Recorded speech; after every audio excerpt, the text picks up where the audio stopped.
અને કોરોનાની ગાઈડલાઈનને અનુસરતા આપણે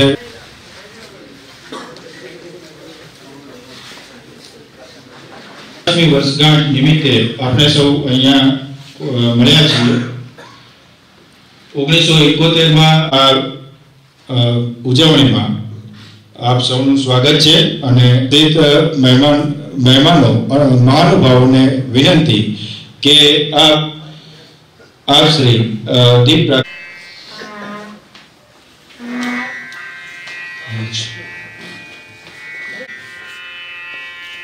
शुभं करोतु कल्याणं आरोग्यं धन संपदा स्तुते।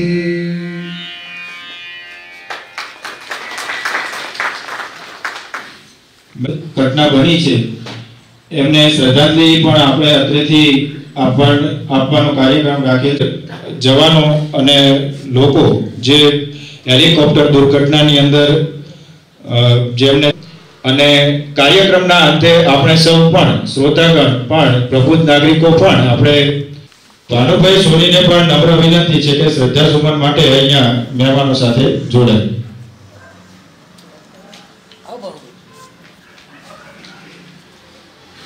रोज तमिलनाडुना कुन्नूरमा हेलिकॉप्टर क्रेश थयुं। एनी अंदर भारतना आपणा प्रथम CDS chief of defence staff Shri पत्नी मधुलिका रावत, लेफ्टिनेंट कॉलोनर हरजिंदर सिंह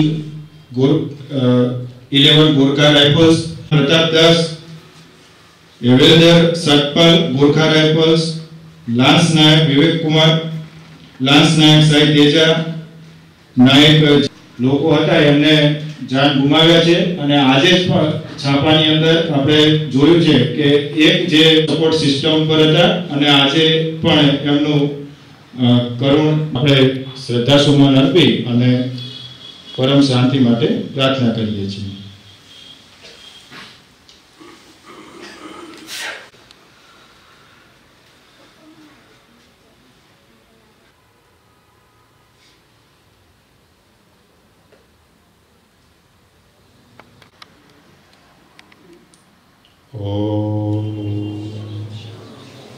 पधारेल मेहमानश्रीओનું स्वागत करवा तरफ जई रह्या छीए। तो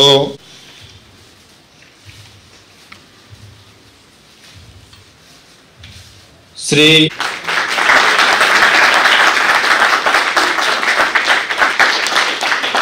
सर 1969 में भारतीय सेना में राजपूताना रेजिमेंट में कमीशन प्राप्त किया है। उन्होंने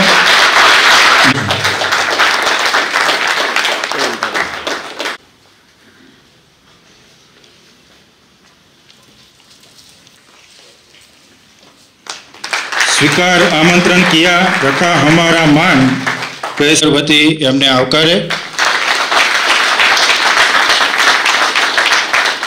भारत माता की जय, भारत माता की जय। कर चले हम फिदा, जाओ तन साथियों, अब तुम्हारे हवाले वतन साथियों।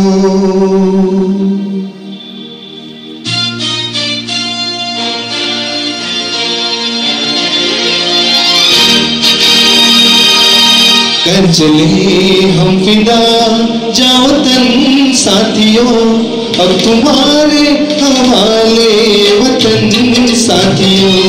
कर चले हम फिदा, जाओ तन साथियों, अब तुम्हारे हवाले वतन साथियों।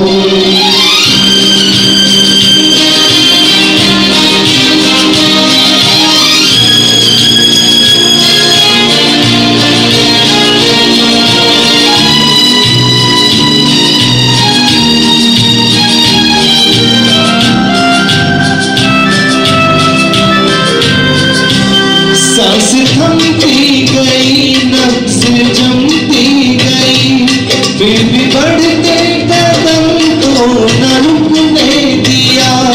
कट गए सर हमारे तो कुछ गम सर हिमालय का हमने न झुकने दिया, मरते मरते रहा बागबान साथियों, अब तुम्हारे हवाले वतन साथियों, कर चली हम विदा जाओ तन साथियों, अब तुम्हारे हवाले वतन साथियों, कर चली हम विदा जाओ तन साथियों, अब तुम्हारे हवाले वतन साथियों।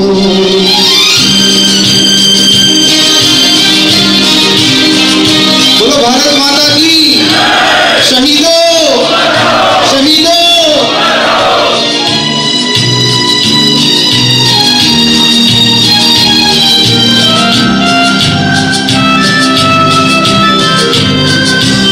जिंदा रहने के मौसम बहुत है मगर जान देने की रुत रोज आती नहीं, हुस्न और इश्क दोनों को रुसवा करे, वो जवानी जो घूमे नहाती नहीं, आज धरती बनी है दुल्हन साथियों, अब तुम्हारे हवाले वतन साथियों, कर चले हम विदा जाओ तन साथियों, अब तुम्हारे हवाले वतन साथियों, कर चले हम विदा जाओ तन साथियों, अब तुम्हारे हवाले वतन साथियों।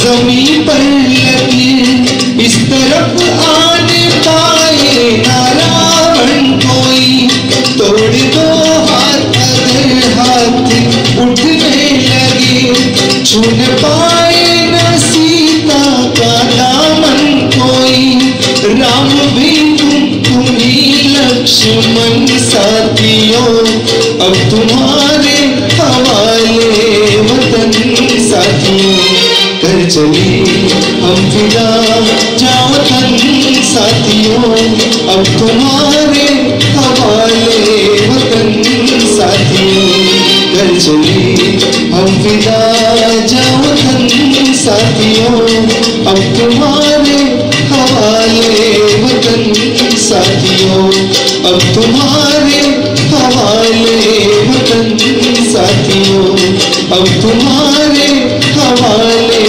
वतन साथियों।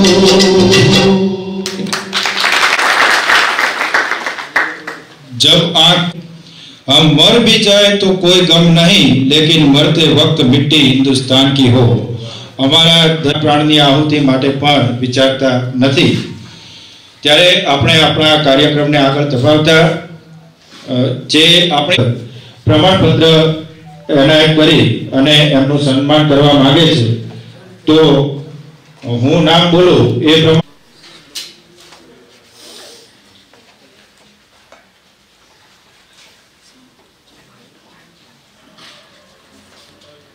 સ્વીકાર કરે। વાઘેલા રાજુભાઈ કરશનભાઈ એમને વિનંતી।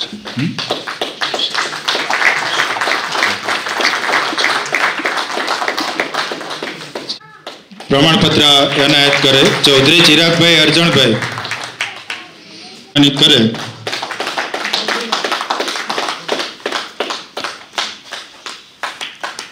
જોશી મહેશ, ત્યારબાદ જોશી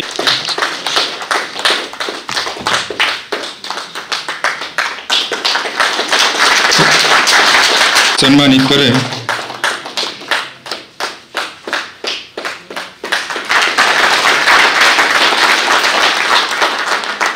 જોશી કરે।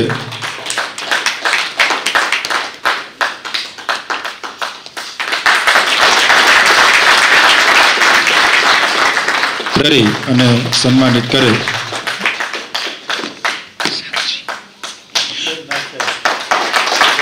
નાઈ સાક્ષી મોતીભાઈ, ત્યારબાદ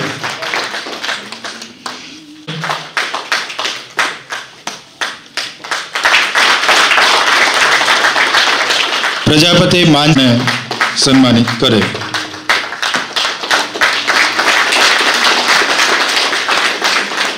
એક યુદ્ધ થયું, ત્યારબાદ એમાં ભારતનો ઐતિહાસિક વિચારણા એમાંથી આઝાદ થઈ અને બાંગ્લાદેશને નવા દેશ તરીકે એક ઉદય થયો.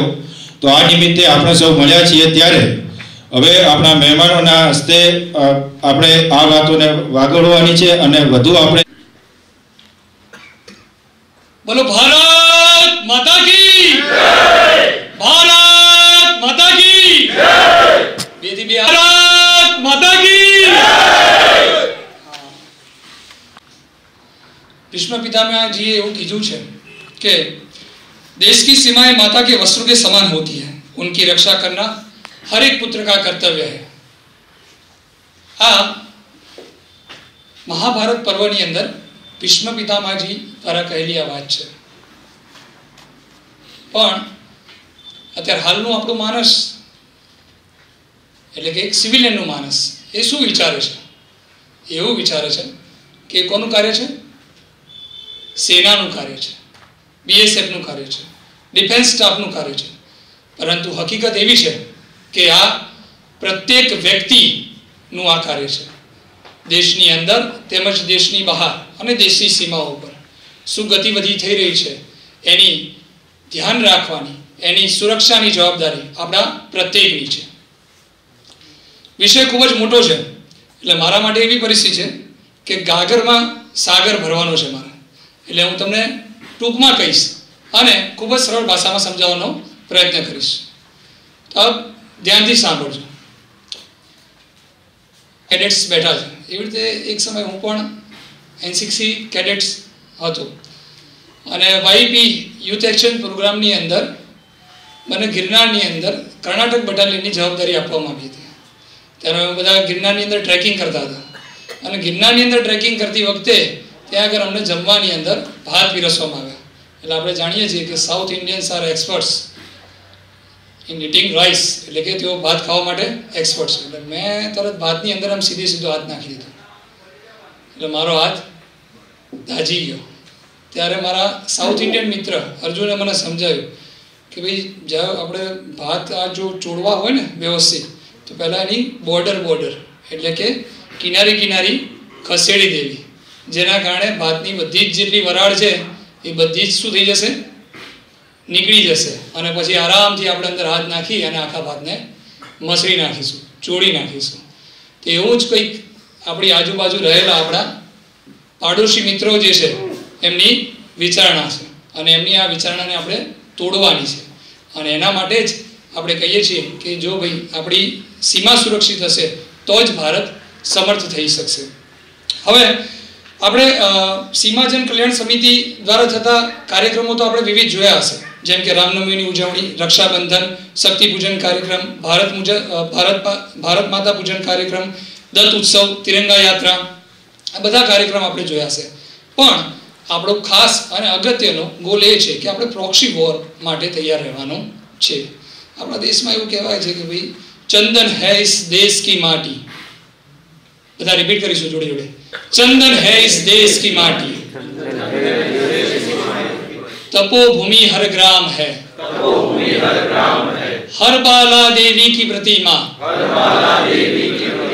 बच्चा बच्चा राम है. એટલે આપણા દેશની અંદર હવે જે લોકો સીમા ઉપર લડવા માટે સક્ષમ નથી તે લોકો શું કરે છે? અંદર આપણા દેશને તોડવા માટે કેવી પ્રવૃત્તિઓ ચાલી રહી છે? આતંકવાદ, ઘૂસણખોરી, શસ્ત્રો ઘુસાડવા આપણા દેશની અંદર, ત્યારબાદ માદક દ્રવ્યો, કેફી દ્રવ્યો, આપણે હમણાં ખાસા બધા કિસ્સાઓ જોયા હશે. ત્યારબાદ જોઈએ કે ધાર્મિક ઉન્માદો પ્રેરીને અને આપણને અંદર જે ટકરાવવાનો પ્રયત્ન થઈ રહ્યો છે એને આપણે ક્યારે ટાળી શકીશું? કે જ્યારે આપણે દરેક વ્યક્તિ આપણી અંદર એક ભારત માનવ સૈનિકને જોઈશું ત્યારે જ આપણે ટાળી શકીશું. તો આ માટે આપણે મુખ્ય કાર્ય શું કરવાનું છે? તો આ માટેનું અમારું મુખ્ય કાર્ય એ છે કે સેના અને સમાજ વચ્ચે એક સેતુનું કાર્ય અમે કરીએ છીએ કે જેના કારણે આપણે આપણા દેશની અંદર થતી આવી કોઈ પણ હિલચાલ કે કોઈ પણ પ્રવૃત્તિને આપણે ટાળી શકીએ. અને આને માટે આપણે ખૂબ જ સારો એવો મોટો અહીં બેઠેલો છે એવો બૌદ્ધિક વર્ગની જરૂરિયાત પડશે. કારણ કે આપણે જાણીએ છીએ કે યુદ્ધ હવે માત્ર સરહદ ઉપર નથી રહ્યું, તે અન્ય ઘણી બધી રીતે પ્રવર્તી શકે છે. એક દેશની અંદર તમને હું વાત કરું, તમે કદાચ આ કિસ્સો પણ વાંચ્યો હશે કે દરેકના ઘરે એક પાર્સલ આવતું હતું. દરેકના ઘરે પાર્સલ આવે ને એની ઉપર લખેલું હતું જ્વેલરી. શું લખેલું આવે? જ્વેલરી. એટલે કે મતલબ કે આની અંદર દાગીના છે. કોઈને ખબર નહીં ક્યાં આગળથી આવ્યું પાર્સલ, વિદેશથી આવે પાર્સલ. અને પાર્સલની અંદર મસ્ત મજાનું બોક્સ હોય, ઉપર જ્વેલરીનું ચિત્ર દોર્યું હોય. પછી ખોલે એટલે અંદર શું દેખાય? બીજ દેખાય. અંદર બીજ પડેલા દેખાય. અને બીજને લઈ અને શું કરી નાખે? કોઈ રાખવાનું પોતાની જોડે, સમજી જાય કે ભાઈ આપણી જોડે પાર્સલ આવ્યું છે, આપણે કોઈને જાણ કરવાની જરૂર નહીં, કશું નથી, આમાં ફેલ છે, કશું છે નહીં. તો બીજને બધા શું કરી દેતા?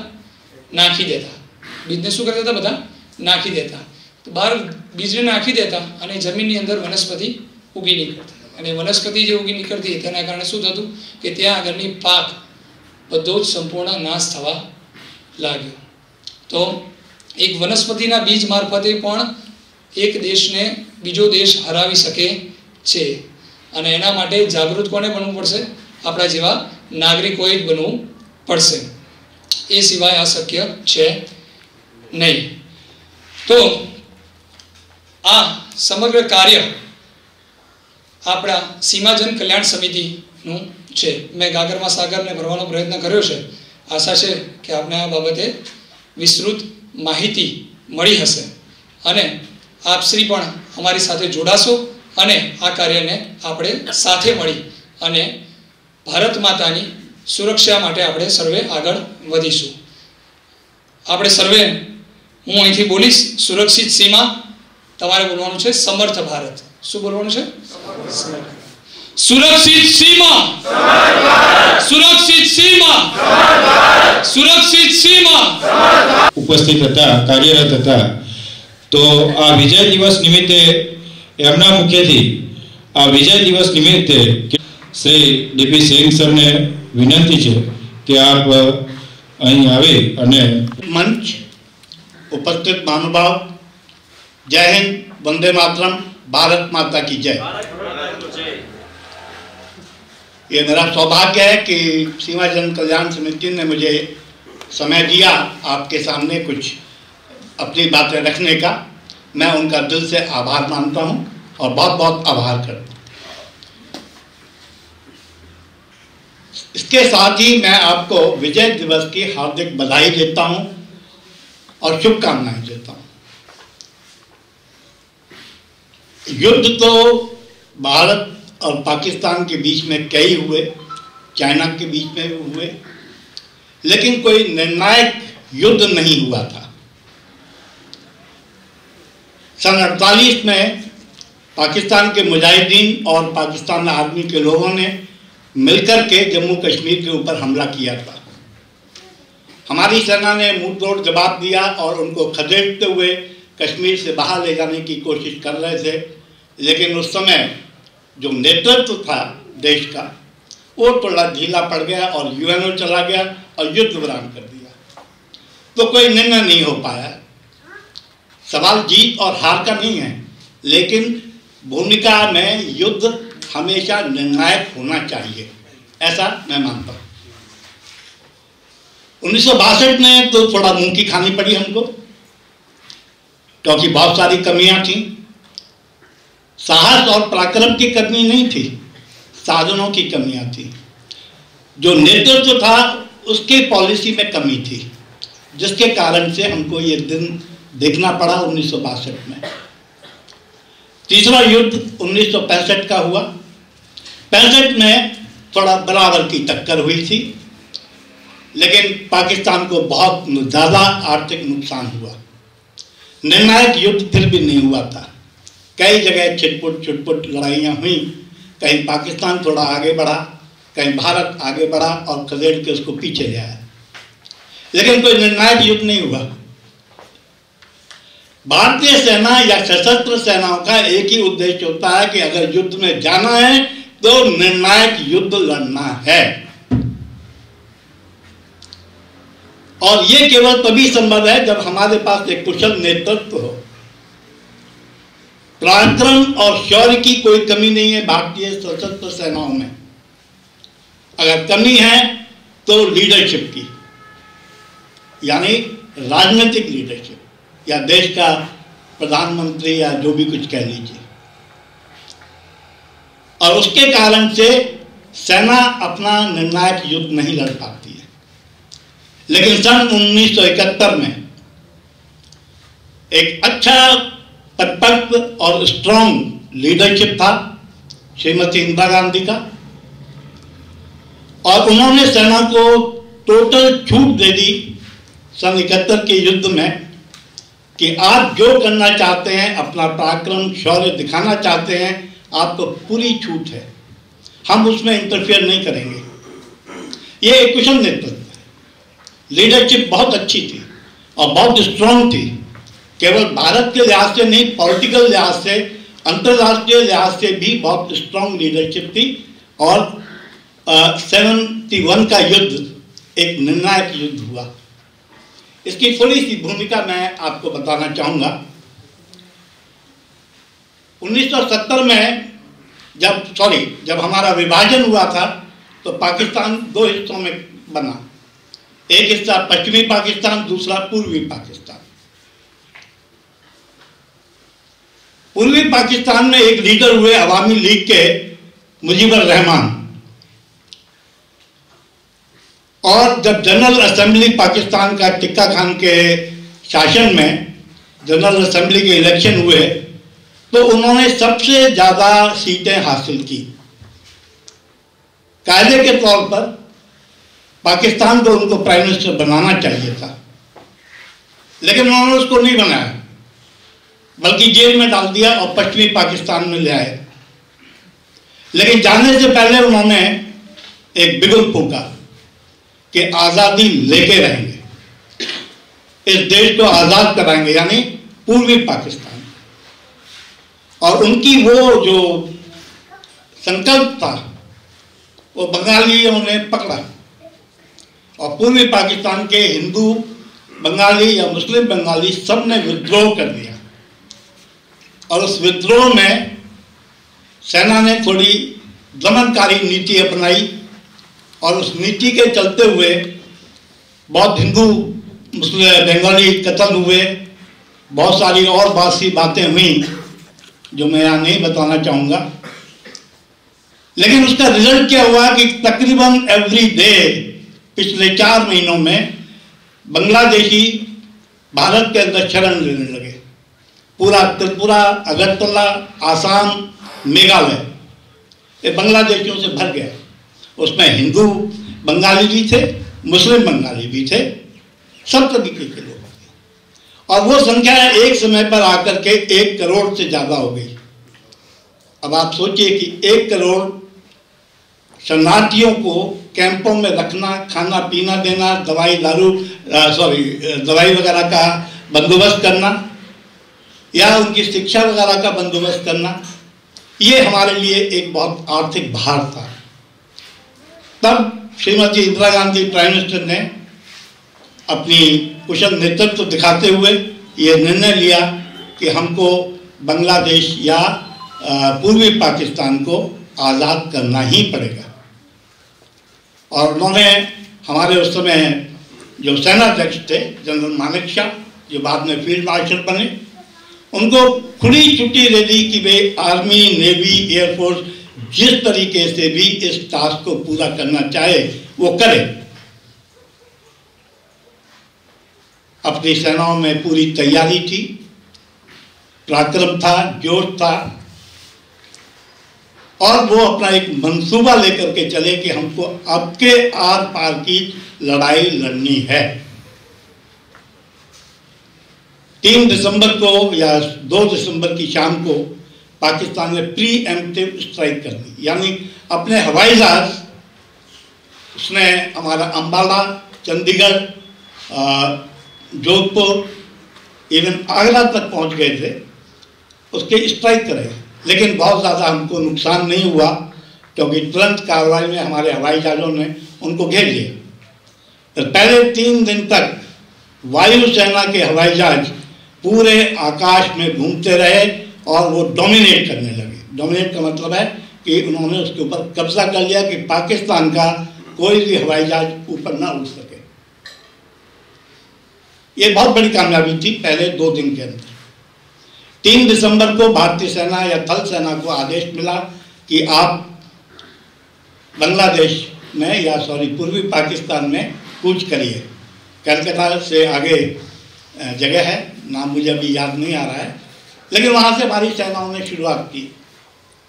उधर दूसरी तरफ जो अगरतला त्रिपुरा में है, वहाँ से भी सेनाएं शुरू हुई। तीसरा मोर्चा सिलीगुड़ी के साइड से खोला गया और 3 तरफ से हमला शुरुआत हुई। इसके साथ साथ ही मैं आपको ये भी बताना चाहूँगा कि हमारी जो जल सेना थी वो खाली नहीं बैठी हुई थी। हमारा जो युद्धपोत विक्रांत है वो हिंद महासागर में ऑलरेडी तैनात हो चुका था और उसमें से युद्धपोत कराची की तरफ बढ़ रहे थे। कराची बहुत बड़ा बंदरगाह है और देखते देखते वो पोत इतने नज़दीक पहुंच गए कि खलबली मच गई कराची बंदरगाह पर।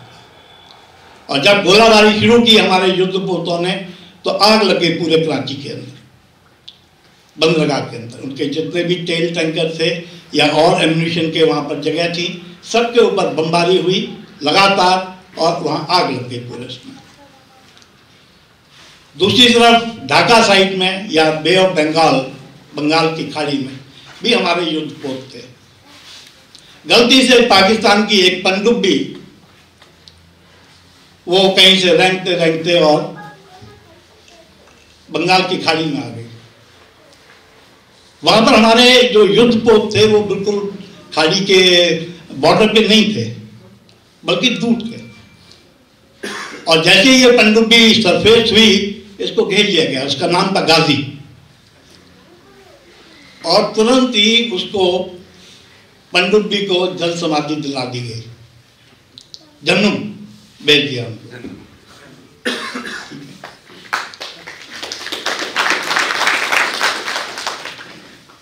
इसी तरीके से जब हमारी सेनाएं बांग्लादेश के अंदर या पूर्वी पाकिस्तान में घुस रही थी, उस समय का मैं जलवायु आपको बताता हूँ, वहाँ की ज्योग्राफी।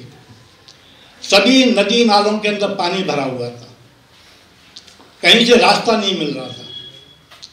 मुक्ति वाहिनी जो वहाँ गठित हुई थी, बंगालियों की या बंगला हिंदुओं की या मुस्लिमों की कह लीजिए, जो भी उस समय के जनरल न्याजी के खिलाफ विद्रोह किया था, उन्होंने रास्ता दिखाया। रातों रात हमारे इंजीनियर्स ने पुल बनाए और हमारे टैंक आगे बढ़ते गए। तो हमारी जो प्रोग्रेस थी पूर्वी पाकिस्तान में बहुत अच्छी थी, जबकि वहाँ के नदी नालों को क्रॉस करना बहुत कठिन काम हो रहा था। लेकिन सेना के अंदर जोश था, सेना की पूरी तैयारी थी, असला बारूद सब पूरा था, तो वो रौंदते हुए जा रहे थे। और जहाँ जहाँ उनकी छोटी छोटी पाकिस्तान की टुकड़ियाँ थी वो सरेंडर करती जा रही थी। पश्चिमी पाकिस्तान की तरफ एक रात करीब 45 टैंक आपके जैसलमेर इलाके में, जहाँ बॉर्डर पिक्चर अगर आपने देखी होगी, वहाँ का सीन देखा होगा,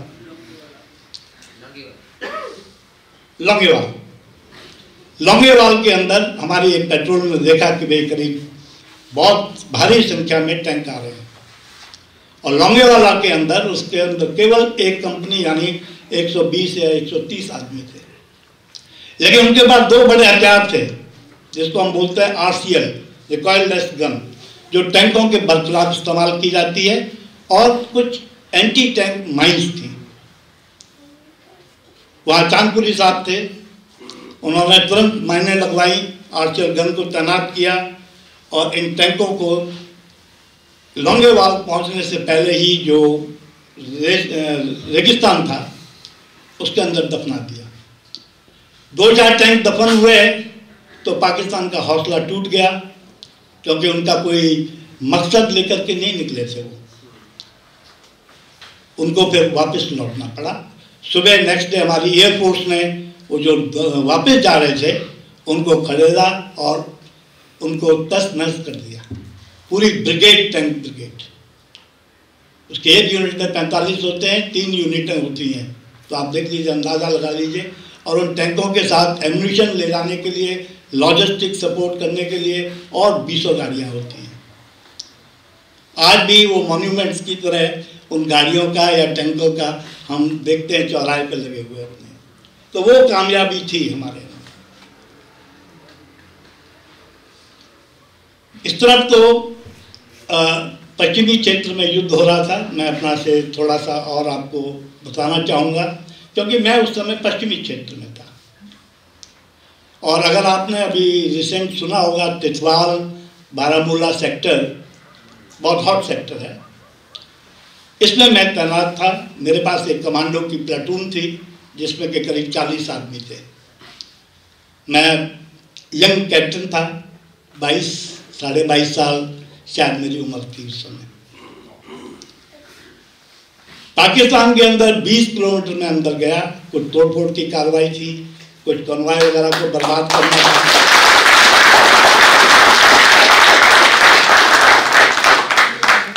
बखूबी हमने उसको अपनाया। मेरे 2 आदमी जख्मी हुए, उनको 20 किलोमीटर लेकर के कंधे पर वापस आए। लकीली वो बाद में ठीक हो गए, घाव थे तो भर गए। इसके दौरान में मुझे एक टास्क दिया गया, स्पेशल टास्क, कि आप हमारी सेना एक पोस्ट के ऊपर पाकिस्तान में हमला करने जा रही है और इनकी जो तोपखाना है इसमें से एक भी गोला निकलना नहीं चाहिए। आप ऐसा करिए, अगर आपको फिजिकली उसको रेड करना होता है तो रेड करिए, तोपखाने का फायर डलवाना होता है वो डलवाइए, या आपके पास जो छोटे वेपन का हथियार है इसके नज़दीक से नज़दीक जाकर के फायर करिए। वो टास्क हमने बहुत अच्छी तरीके से निभाया। कह नहीं सकता कितने मरे, लेकिन चीख पुकार खूब सुनी। अब गिनती तो मैं लेकिन अनुमान था कि मेरे 2 जवान जो पहले जख्मी हुए थे उसका बदला तो लेना ही था मुझे।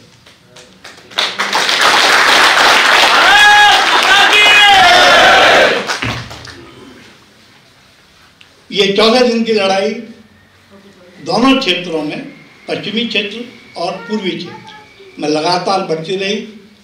पश्चिमी क्षेत्र में कुछ कम युद्ध हुए या कुछ झड़पें हुई, युद्ध तो नहीं बोलूँगा, झड़पें हुई।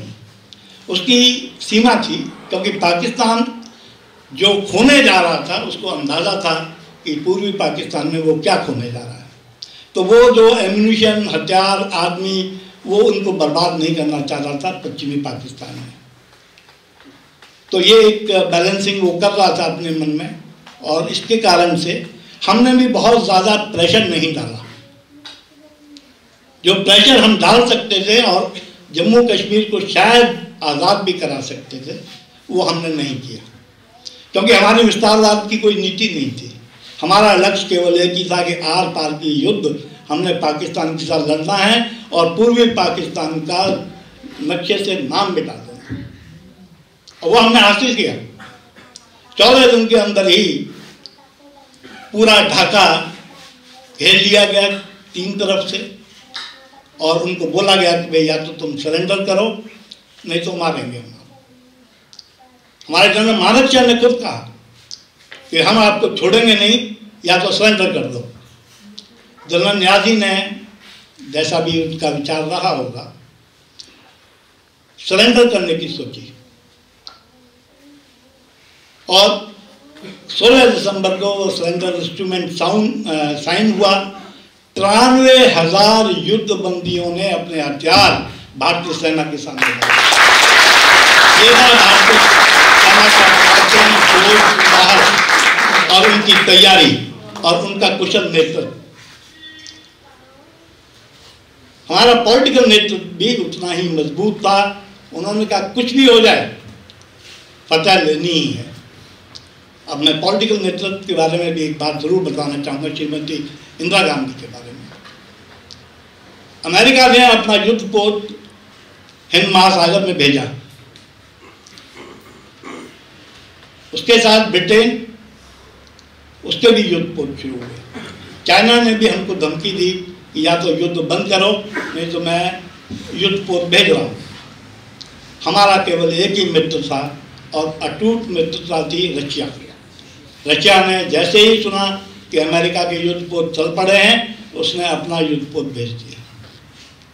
वर्ल्ड वार होने की बात थी, इसलिए अमेरिका भी पीछे हट गया, ब्रिटेन भी पीछे हट गया। जैसे उसकी आदत है कि थोड़ी सी फुलझड़ी छोड़ता है और फिर वापस हट लेता है। चाइना को बहुत ज़्यादा कोई इंटरेस्ट नहीं था हमारे हिंद महासागर में, उसका कोई लक्ष्य नहीं था, तो उसने भी अपने युद्ध पोत ये वहीं रोक दिए अपने सीमा के अंदर ही, वो आगे नहीं बढ़े। ये हमारा पॉलिटिकल नेतृत्व था। इंदिरा गांधी ने यकीन कर लिया था कि मुझे ऐसा संभावना हो सकती है, और यही कुशलता है नेतृत्व की। अगर माननीय नरेंद्र मोदी ने कहा कि भाई मैं सर्जिकल स्ट्राइक करूंगा, तो आर पार की स्ट्राइक करें। मुझे पता नहीं आपको अंदाजा है कि नहीं, 200 आदमी तो पाकिस्तान के खुद लोगों ने बोला है कि 200 आदमी को जन्नूम भेजा उस रात को।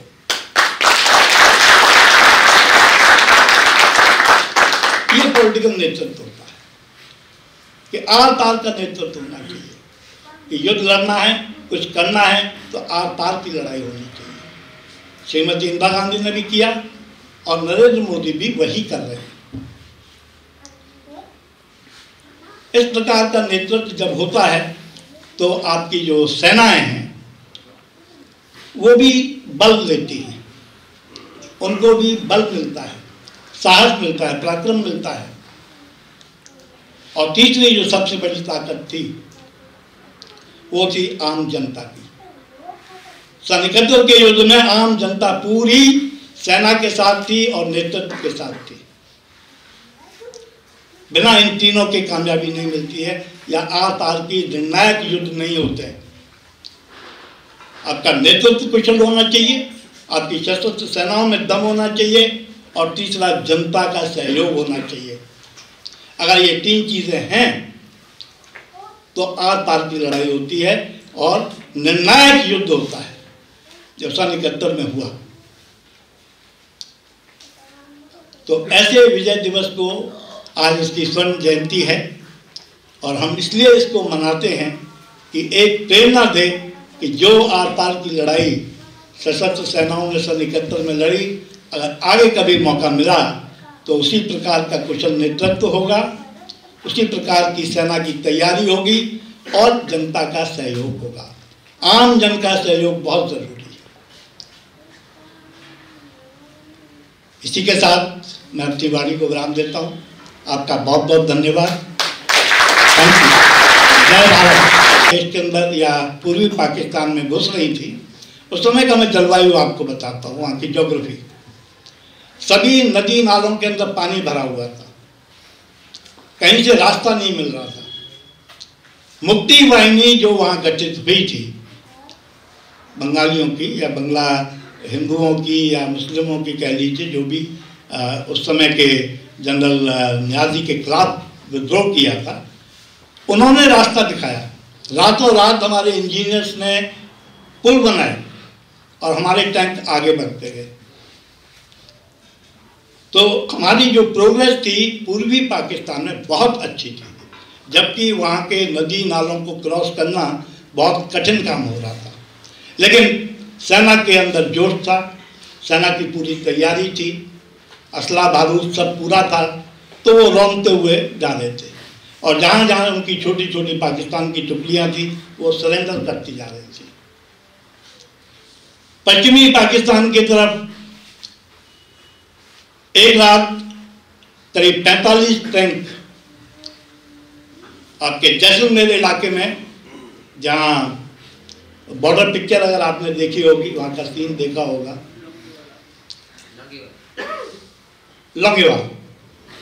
लौंगेवाल के अंदर हमारी एक पेट्रोल में देखा कि भाई करीब बहुत भारी संख्या में टैंक आ रहे हैं, और लौंगेवाला के अंदर उसके अंदर केवल एक कंपनी यानी 120 या 130 आदमी थे, लेकिन उनके पास दो बड़े हथियार थे जिसको हम बोलते हैं RCL, रिकॉइललेस गन, जो टैंकों के बरखिलाफ इस्तेमाल की जाती है, और कुछ एंटी टैंक माइंस थी। वहाँ चांदपुरी साहब थे, उन्होंने तुरंत माइनें लगवाई, RCL गन को तैनात किया और इन टैंकों को लौंगेवाल पहुंचने से पहले ही जो रेगिस्तान था उसके अंदर दफना दिया।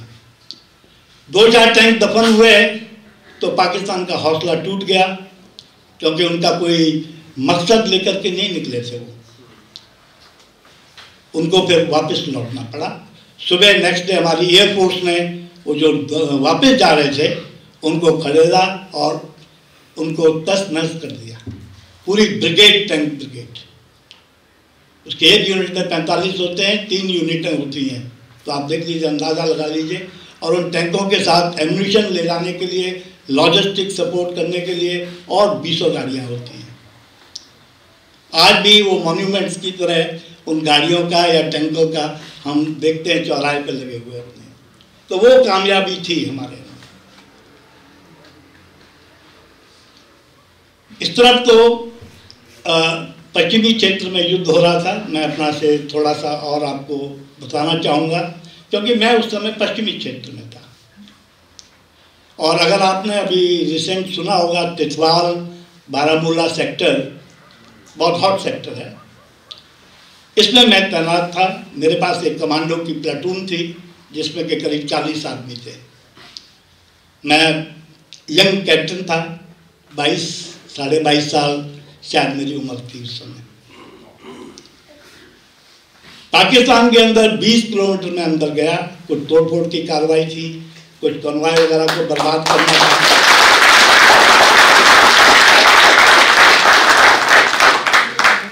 बखूबी हमने उसको अपनाया। मेरे 2 आदमी जख्मी हुए, उनको 20 किलोमीटर लेकर के कंधे पर वापस आए।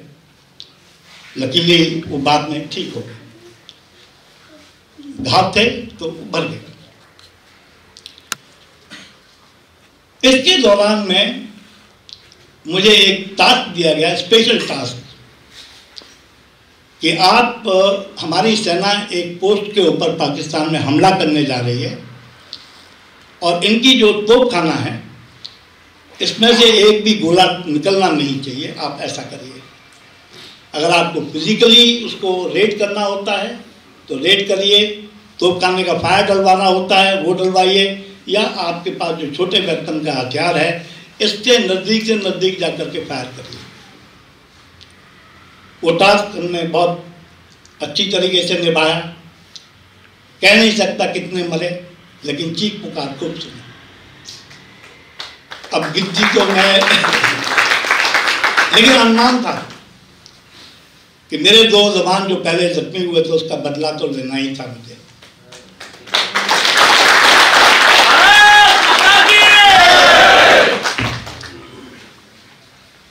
ये 14 दिन की लड़ाई दोनों क्षेत्रों में, पश्चिमी क्षेत्र और पूर्वी क्षेत्र में लगातार बढ़ती रही। पश्चिमी क्षेत्र में कुछ कम युद्ध हुए या कुछ झड़पें हुई, युद्ध तो नहीं बोलूँगा, झड़पें हुई। उसकी सीमा थी, क्योंकि पाकिस्तान जो खोने जा रहा था उसको अंदाज़ा था कि पूर्वी पाकिस्तान में वो क्या खोने जा रहा है। तो वो जो एम्यूनिशन, हथियार, आदमी, वो उनको बर्बाद नहीं करना चाह रहा था पश्चिमी पाकिस्तान में। तो ये एक बैलेंसिंग वो कर रहा था अपने मन में, और इसके कारण से हमने भी बहुत ज़्यादा प्रेशर नहीं डाला। जो प्रेशर हम डाल सकते थे और जम्मू कश्मीर को शायद आज़ाद भी करा सकते थे, वो हमने नहीं किया, क्योंकि हमारी विस्तारवाद की कोई नीति नहीं थी। हमारा लक्ष्य केवल एक ही था कि आर पार की युद्ध हमने पाकिस्तान के साथ लड़ना है और पूर्वी पाकिस्तान का नक्शे से नाम मिटा देना, और वो हमने हासिल किया। 14 दिन के अंदर ही पूरा ढाका घेर लिया गया 3 तरफ से, और उनको बोला गया कि भाई या तो तुम सरेंडर करो नहीं तो मारेंगे हम। हमारे जनरल मानेकशॉ ने खुद कहा कि हम आपको छोड़ेंगे नहीं, या तो सरेंडर कर दो। जनरल न्याजी ने, जैसा भी उनका विचार रहा होगा, सरेंडर करने की सोची और 16 दिसंबर को वो सरेंडर इंस्ट्रूमेंट साइन हुआ। 93,000 युद्ध बंदियों ने अपने हथियार भारतीय सेना के सामने डाले। ये था भारतीय सेना का पराक्रम, जोश, साहस और उनकी तैयारी और उनका कुशल नेतृत्व। हमारा पॉलिटिकल नेतृत्व भी उतना ही मजबूत था। उन्होंने कहा कुछ भी हो जाए फतह लेनी ही है। अब मैं पॉलिटिकल नेतृत्व के बारे में भी एक बात जरूर बताना चाहूँगा, श्रीमती इंदिरा गांधी के बारे में। अमेरिका ने अपना युद्ध पोत हिंद महासागर में भेजा, उसके साथ ब्रिटेन, उसके भी युद्ध पोत शुरू हुए। चाइना ने भी हमको धमकी दी कि या तो युद्ध बंद करो नहीं तो मैं युद्ध पोत भेज रहा हूँ। हमारा केवल एक ही मित्र था और अटूट मित्रता थी रशिया। रशिया ने जैसे ही सुना कि अमेरिका के युद्ध पोत चल पड़े हैं, उसने अपना युद्ध पोत भेज दिया। वर्ल्ड वार होने की बात थी, इसलिए अमेरिका भी पीछे हट गया, ब्रिटेन भी पीछे हट गया। जैसे उसकी आदत है कि थोड़ी सी फुलझड़ी छोड़ता है और फिर वापस हट लेता है। चाइना को बहुत ज़्यादा कोई इंटरेस्ट नहीं था हमारे हिंद महासागर में, उसका कोई लक्ष्य नहीं था, तो उसने भी अपने युद्ध पोत ये वहीं रोक दिए अपने सीमा के अंदर ही, वो आगे नहीं बढ़े। ये हमारा पॉलिटिकल नेतृत्व था। इंदिरा गांधी ने यकीन कर लिया था कि मुझे ऐसा संभावना हो सकती है और यही कुशलता है नेतृत्व की। अगर माननीय नरेंद्र मोदी ने कहा कि भाई मैं सर्जिकल स्ट्राइक करूंगा तो आर पार की स्ट्राइक करेंगे।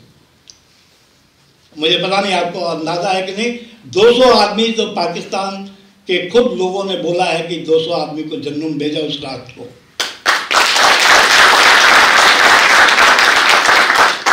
ये पॉलिटिकल नेतृत्व होता है कि आर पार का नेतृत्व होना चाहिए कि युद्ध लड़ना है, कुछ करना है तो आर पार की लड़ाई होनी चाहिए।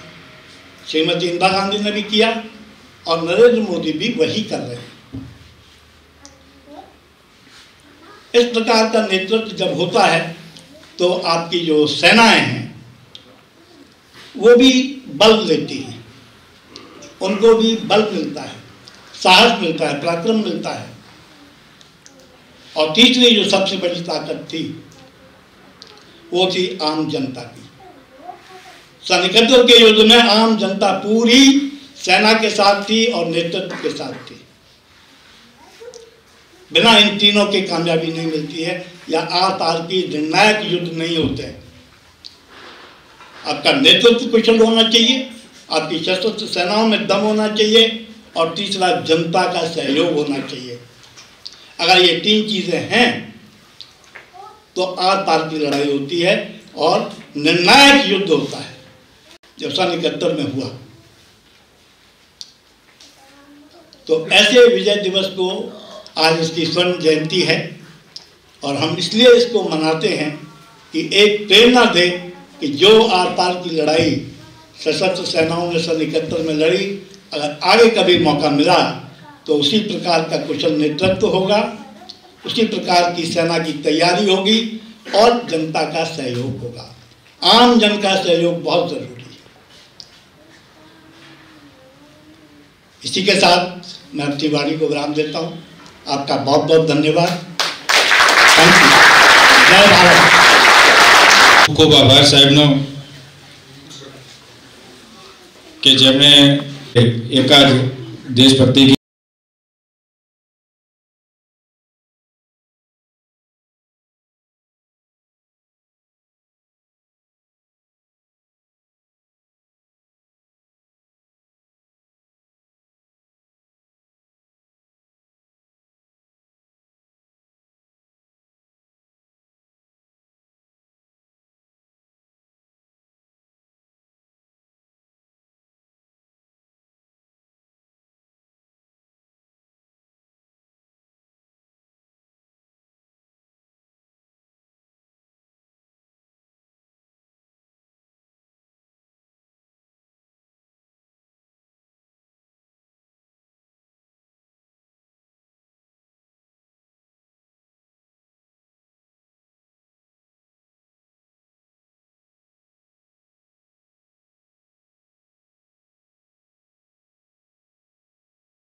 सर आवाज आ रही है ना?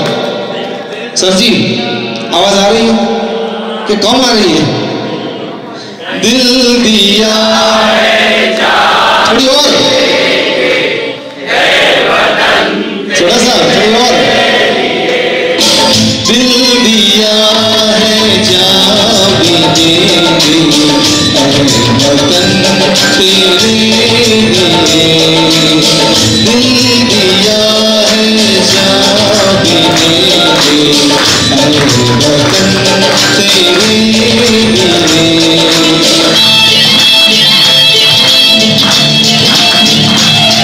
शहीदों शहीदों, भारत माता की वंदे।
બદલી નાખેલું આપણે સૌ જાણીએ છીએ કે બાંગ્લાદેશ 7મા સૌથી મોટા વસ્તીવાળા દેશ તરીકે વિશ્વના નકશા ઉપર ઉભરી આવ્યું અને એનું કારણ હતું કે આપણી ભારતીય સેનાઓએ પોતાનો પરચમ પરાક્રમ દર્શાવ્યું હતું।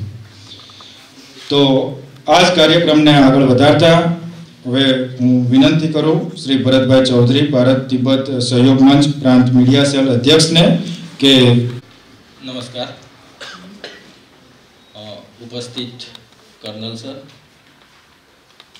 નિરંજન કાકા, પારસભાઈ, મનીષભાઈ અને સૌ ગણમાન્ય પ્રબુદ્ધ નાગરિકજનો, વાલા ભાઈઓ, એનસીસી કેડેટ્સ, વિજય દિવસ શા માટે ઉજવવામાં આવે છે એ તો આપણે 1971ના યુદ્ધમાં જ જેમણે ભાગ લીધો હતો તે કર્નલ સાહેબના મુખે સાંભળ્યું. ઇતિહાસ આપણે જાણ્યો, પરંતુ જ્યારે જ્યારે યુદ્ધ થતું હોય છે ત્યારે આપણે આપણી ધર્મ સંસ્કૃતિને હંમેશા યાદ રાખતા હોઈએ છીએ. ભગવદ્ ગીતાના 4થા અધ્યાયમાં શ્લોક નંબર 7 અને 8 આપેલો છે. આપણે સૌ આપણા ઘરની વોલપીસ પર પણ એ શ્લોક રાખતા હોઈએ છીએ અને એને આદરથી જોતા હોઈએ છીએ. યદા યદા હિ ધર્મસ્ય ગ્લાનિર્ન ભવતિ ભારત અભ્યુદામનમ ધર્મસ્ય તદાત્માનમ સૃજામ્યહમ પવિત્રાણામ સાધુનામ વિનાશાય ચ દુષ્કૃતામ ધર્મ સંસ્થા ન થાય સંભવાની યુગે યુગે. ભગવાન કૃષ્ણએ કહ્યું છે કે જ્યારે જ્યારે માનવ જાતિ ઉપર એટલે કે માનવતા પર કોઈની આંખ ઊંચી થઈ અને પડશે ત્યારે ત્યારે હું કોઈના કોઈ સ્વરૂપે આ પૃથ્વી પર અવતાર ધારણ કરીશ અથવા તો એનો નરસંહાર કરીશ. એટલે ભારતીય સંસ્કૃતિને માનવતા શું છે એ સમજાવવાની કોઈએ જરૂર નથી. માનવતા ભારત માટે સદૈવ સૌથી મોટું જીવન મૂલ્ય રહ્યું છે. અને કર્નલ સાહેબે પણ સ્પષ્ટ કર્યું કે 1971નું યુદ્ધ કોઈ ભારતની આંતરિક બાબતોના કારણે ભારતે લડ્યું નહોતું, પરંતુ પૂર્વ પાકિસ્તાનમાં જે યાતનાઓ થઈ રહી હતી એ યાતનાઓથી 1 કરોડ જેટલા શરણાર્થીઓ જ્યારે ભારતીય સીમામાં આવી અને શરણ માંગતા હતા અને આ શરણાર્થીઓની માનવતા માટે ભારતે આ યુદ્ધ લડ્યું. અત્યારે ક્યાંક ને ક્યાંક દેશમાં એવી પરિસ્થિતિ આવી છે કે જ્યારે કોઈ સંસદ ઉપર જેવા બાબતો પર જ્યારે હુમલા થતા હોય ત્યારે પણ ભારતને માનવતા શીખવાડવાની કેટલાક લોકો વાત કરતા હોય છે. ત્યારે ભારતે તો સમગ્ર જે વિશ્વમાં જે માનવતા છે એ એની સંસ્કૃતિમાં એનું જતન કરેલું છે. કોઈ પણ ભારતીયને માનવતા શીખવાડવાની જરૂર હોતી નથી, એના રગે રગમાં છે. યુદ્ધ પહેલા વિજય દિવસ કેમ ના ઉજવાતો ભારતમાં? જે વિજય દિવસના ઇતિહાસ લખાય એમાં 1971ના યુદ્ધને જ આપણે વિજય દિવસ માનીએ છીએ. અને ત્યારબાદ કારગિલના યુદ્ધમાં 26 જુલાઈ 1999ના રોજ ભારતીય સેનાએ તેના શૌર્ય અને સાહસથી જે કારગિલ કબજે કર્યું હતું, આપણો જ ભાગ હતો, અને તેમ છતાં જે ઘૂસણખોરોને મારીને ભગાડ્યા હતા, એ આ 2 દિવસને જ આપણે વિજય દિવસ તરીકે ઉજવીએ છીએ. એ પહેલા ભારતની છાપ કેવી હતી? તો આપણા બાળકોને ભણાવવામાં શું આવતું? તો કે શકુ આવ્યા અને ભારતીય પ્રજાને મારી, અંગ્રેજોએ ભારતીયોને મારે, મોગલોએ તો કે ભારત પર આક્રમણ કર્યું. આ વસ્તુ આપણી જે શિક્ષણ નીતિમાં ઘૂસી ગઈ હતી તે દૂર કરવાની જે જરૂર છે. અને ભારતના જે શૌર્ય અને પરાક્રમનો જે ઇતિહાસ લખાવાનું શરૂ થયું એ આઝાદ ભારતમાં આ બંને યુદ્ધો પછી થયું. તો વિજયનો ઇતિહાસ જે લખાયો એમાં આખા જે શરણાગતિની જ્યારે વાત થતી હોય ત્યારે દુનિયામાં 2 સૌથી મોટી શરણાગતિ થઈ. એક સોવિયત સંઘમાં લેનિનગ્રાડ કે જેમાં 1 લાખ સૈનિક, 1 લાખ કરતાં વધારે સૈનિકોએ શરણાગતિ સ્વીકારવી પડી હતી. અને બીજી છે બાંગ્લાદેશ, જે 1971માં યાયા ખાને જગજીતસિંહ અરોરાની સમક્ષ શરણાગતિ સ્વીકારી અને 93,000 સૈનિકોને ભારતે વિના શરતે મુક્ત કરી દીધા. પરંતુ સાથે સાથે કેટલીક રાજનીતિક બાબતો પણ એમાં આપણે હારી ગયા. કૂટનીતિ, મારી વાત થઈ કર્નલ સર સાથે, એ યુદ્ધમાં આપણે 93,000 સૈનિકો તો પાકિસ્તાનને આપી દીધા. શરણાર્થીઓએ જે શરણ લીધું હતું એને મુક્ત કરી દીધા. પરંતુ સાથે સાથે મા ભૌમના 54 વીર જવાનો હતા, એને આપણે આજ દિન સુધી પાછા માગી શક્યા નથી. સૌથી મોટો પ્રશ્ન છે કે એક તમે ફિગર જુઓ કે 93,000 લોકોને આપણે મુક્ત કર્યા છે, પરંતુ 7 આપણા સેનાના વીર ઓફિસરો હતા અને બાકીના જવાનો, કુલ ટોટલ 54 જે સંખ્યા થાય છે એ આપણે પાછા મેળવી શક્યા નથી. આ દેશની જે પોલિટિકલ વિંગ્સ છે એને આ તરફ વિચારવું રહ્યું. યુદ્ધ શરૂ થયું ને ત્યારે કુદરતી સંકેતો ચોક્કસ મળતા હોય છે. જ્યારે આપણે રામાયણના પ્રસંગો જોઈશું તો રાવણે જ્યારે સીતાજીનું હરણ કર્યું ને સતી માતા, ત્યારે એની વચ્ચે જટાયુ, પક્ષીરાજ જટાયુ વચ્ચે આવ્યા હતા કે ભાઈ તું આ અધમ કૃત્ય ન કર, એને સમજાવવાનો પ્રયત્ન કર્યો જ હતો. અને આવો જ એક પ્રસંગ કંઈક 1971ના યુદ્ધમાં બન્યો હતો. જનરલ યાયા ખાન અને જનરલ હામિદ આ બંને જણ પોતાની જીપ લઈ અને જ્યારે એમના એરફિલ્ડ તરફ જતા હોય છે, કારણ કે ભારત ઉપર હવાઈ સેનાએ એમની હુમલો કર્યો હતો, અને આ જીપ ઉપર એક ગીધ આવીને બેસે છે. આ ગીધડાઓને સમજાવવા માટે ગીધે ખૂબ પ્રયત્ન કર્યો કે તમે સમજી જાઓ, ભારત સાથે યુદ્ધ કરવામાં મજા નથી, આ તમારું ધર્મનું યુદ્ધ નથી, ધર્મની સાથે ભારત છે અને ભારત એ માનવતા માટે યુદ્ધ લડી રહ્યું છે, માટે સમજી જાઓ તો સારું છે. પરંતુ એ ગીધ પક્ષીને ઉડાડવા માટે જનરલના હાથમાં સ્ટીક હોય છે. આપણે જેમ જનરલી એસપી સાહેબની જોડે જોતા હોઈશું કે 1.5 ફૂટની સ્ટીક હોય છે. એ સ્ટીકથી એમણે માર્યું એ ગીધને, પણ એ ગીધ ત્યાંથી જીભ પરથી ઉડ્યું નહીં. તેમ છતાં આ લોકોને બુદ્ધિ સૂજી નહીં કે ભાઈ આટલાથી આપણે માની જઈએ કુદરતી સંકેત છે. અને આ સમગ્ર ઘટના છે ને આજના રાજસ્થાન પત્રિકાના ફ્રન્ટ પેજ ઉપર લખેલી છે. તમે ઘરે જઈને વાંચજો આજનું કોઈ રાજસ્થાન પત્રિકાને. હવે તો ગૂગલનો જમાનો છે, ઓનલાઈન પણ તમને મળશે. ફર્સ્ટ પેજ પર આ ગીધની ઘટના રાજસ્થાન પત્રિકાએ એની નોંધ મૂકી છે.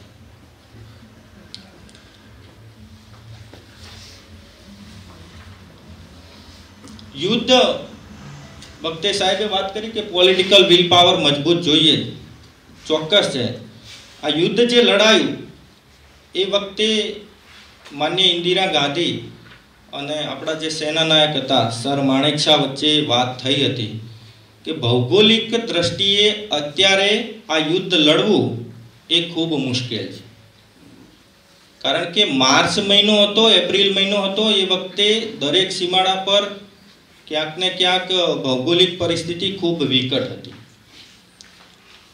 પરંતુ 31 માર્ચ 1971ના રોજ પ્રધાનમંત્રી ઇન્દિરા ગાંધીએ ભારતની સંસદને સંબોધન કરતા જણાવ્યું હતું કે પૂર્વ બંગાળના લોકોને સહાય કરવા આપણે યુદ્ધ એક લડવું જ પડશે.